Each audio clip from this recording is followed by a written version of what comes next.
Notre ami Loïc Ballet pour terminer notre périple, on va dire, à travers le patrimoine gourmand à Paris. Cette fois, on change de table et d'époque peut-être, non?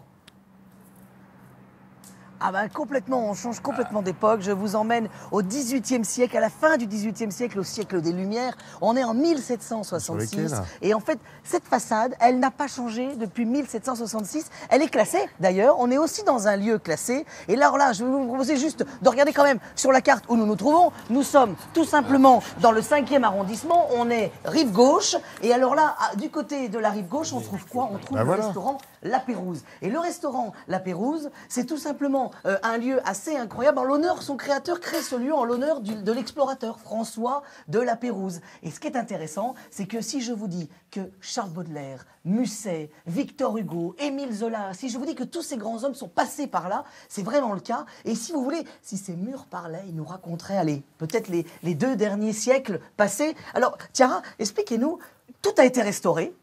C'est une ouverture assez récente. Oui, on se passe le flambeau, en fait, entre propriétaires. On ne change pas. Non, on ne change pas. Qu'est-ce qui résume ce lieu, en fait, déjà? Parce qu'on est sur des tout petits salons, hein, regardez. Oui, petit salon privé, je pense que c'est surtout un illustre restaurant pour sa gastronomie, l'art de vivre, le plaisir de... C'est une maison de plaisir. Ah oui, alors c'est une maison de plaisir parce qu'il y avait des cocottes, Laurent, avec ce lieu. Alors là, expliquez-nous comment ça fonctionnait, en fait. Alors ça, c'est un petit salon du nom de Catherine Otero. Oui. Et oui, une danseuse. Qui était une cocotte. Et oui, qui était une cocotte. Et c'était son salon préféré où elle faisait ses rendez-vous galants. D'accord, rendez-vous galants. Là, bon, dernier rendez-vous galant, oui. Johnny Depp et Vanessa Paradis. Ah oui, quand même. Alors venez, on continue. Alors là, alors là, c'est quand même un peu croustillant parce que là, on va parler de politique. Exactement. Aussi, effectivement, puisque là, nous sommes dans le salon. Comment il s'appelle ce salon? C'est le salon des sénateurs. Alors pourquoi? Est-ce que vous voulez savoir? Parce que les sénateurs se retrouvaient ici, c'est ça, non? Exactement. Mais comment ils y venaient? Ah bah je sais pas, en fiacre, par exemple, non? Vous voyez cette petite porte?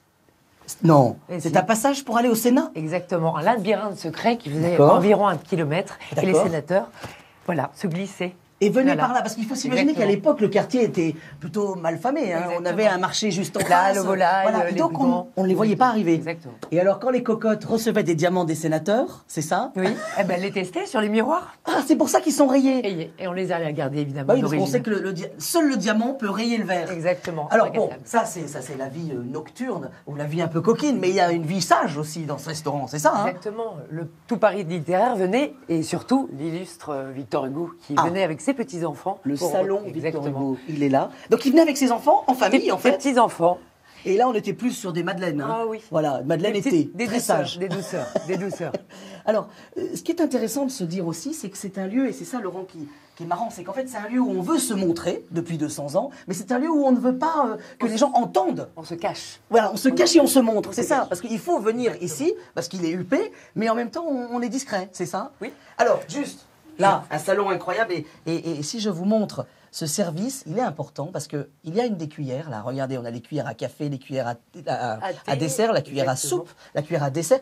Et là, cette cuillère que vous reconnaissez, que vous voyez dans certains restaurants, elle a été, on dit qu'elle a été inventée ici. Oui. C'est ça? Escoffier, le chef, un des premiers chefs étoilés d'ailleurs. Voilà, c'est une cuillère à sauce. C'est-à-dire qu'elle permet de couper et de saucer justement, et ça c'est intéressant. Juste vous dire aussi que c'est une table qui, nous, dans l'histoire, pour les gastronomes, est extrêmement importante parce que, en fait, elle raconte, c'est une des premières tables à avoir été classée en 1933, 3 étoiles au guide Michelin, 3 macarons. Elle faisait partie de ses premiers classements, comme la Mère Brasier par exemple, voilà. Et alors là, regardez, il y a une petite sonnette. Et cette sonnette, elle sert à quoi? Tiens. À rester très secret, très fermé, très intime, et ainsi vous pouvez appeler le maître d'hôtel. Ah oui, parce qu'en fait, normalement, on ferme la porte, voilà, c'est ça, exactement. Et personne n'intervient. En fait, c'est la particularité. On est dans des salons privés. Et alors, juste, ce salon a un habitué, un illustre. Oui. Le président de la République venait ici, c'est ça? Oui, exactement. Mitterrand, il venait avec sa fille, Mazarine. Oui. Bon, juste, ça veut dire qu'on a rendez-vous un peu avec l'histoire quand on vient là? Exactement, regardez. Bon, alors nous, on va passer au brunch, hein, parce qu'à cette heure-là, après un pied de cochon dans notre premier duplex et un rôti, voilà. Bon, je vous laisse, je ferme la porte parce que normalement, ici, on ne peut pas entendre ce qui se dit. D'accord, ça marche, Loïc. Un grand merci à vous, un grand merci à Tiara pour cette magnifique découverte, cette très belle visite. Merci aussi à l'équipe et aux spécialistes de Télématin qui nous ont accompagnés, qui nous ont permis de voir notamment ce passage secret. Reste à savoir, tiens, si Michel Charasse l'a fait rouvrir entre le Sénat et la Pérouse. Tiens, curiosité. Réponse à une prochaine fois.